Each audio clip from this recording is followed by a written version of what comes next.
Happy Easter, y'all. Here we are, Uncle Ozzy's kitchen, live on the set. Let's get to it. It's gonna have to be kind of moving quick tonight.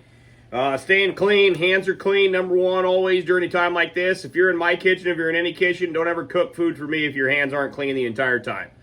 Here we go. We got some potatoes with the skins on them. Those are little Yukon Golds, whatever you got.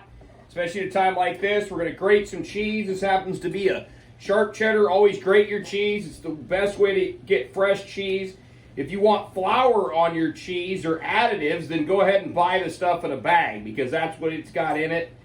Check the ingredient list. That's how they get it to not stick together. This is just a little teeny chunk of some other white cheddar that we have left. Whatever you got. Like I said, I'm just grating that all in there.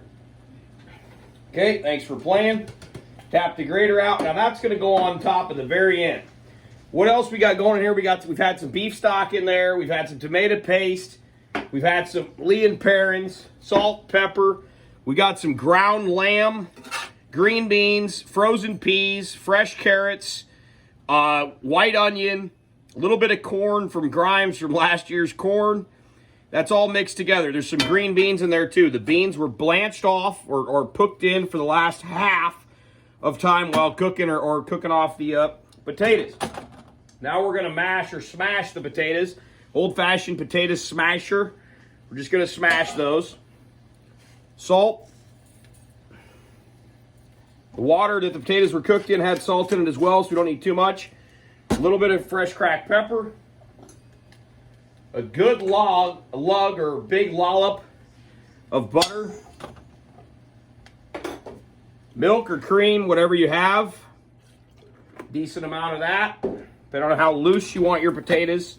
For this dish, being that they're going to go on top of a shepherd's pie, we don't want them too loose. We want them just right.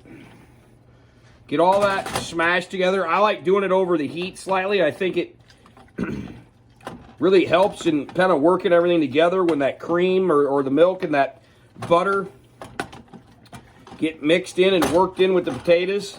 Now again, because this is going on top of a shepherd's pie, I'm not necessarily concerned with having it completely or totally lump-free.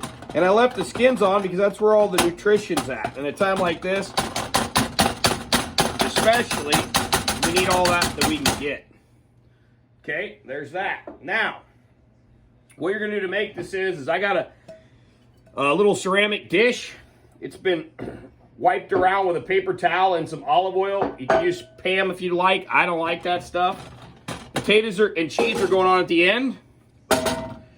The vegetable and meat mixture is going to start us off. Mix the beans right into that meat because they kind of came in last. Some people put a layer of potatoes all the way around this. You can do that if you wish. I happen to just do it. All the meat, veg on the bottom, potatoes on top, and some sharp cheese on top of that. You're going to want it in the oven for a good 30 to 45 minutes, in my opinion.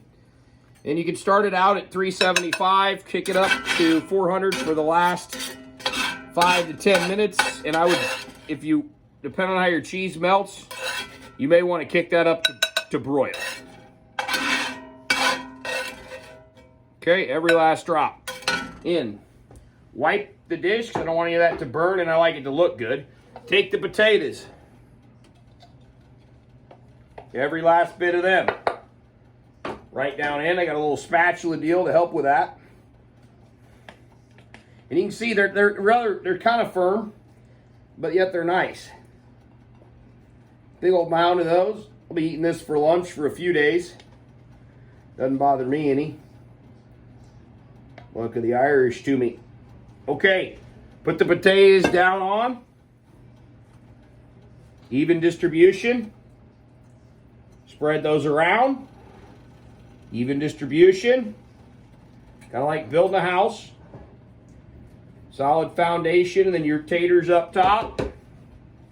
Cheese, the finale, baby. Everybody likes cheese. Cheese makes everything better. Put that on there. Shout out to my madre. She used to make this for us as kids, and I still can't get enough of it now, almost 40 years later.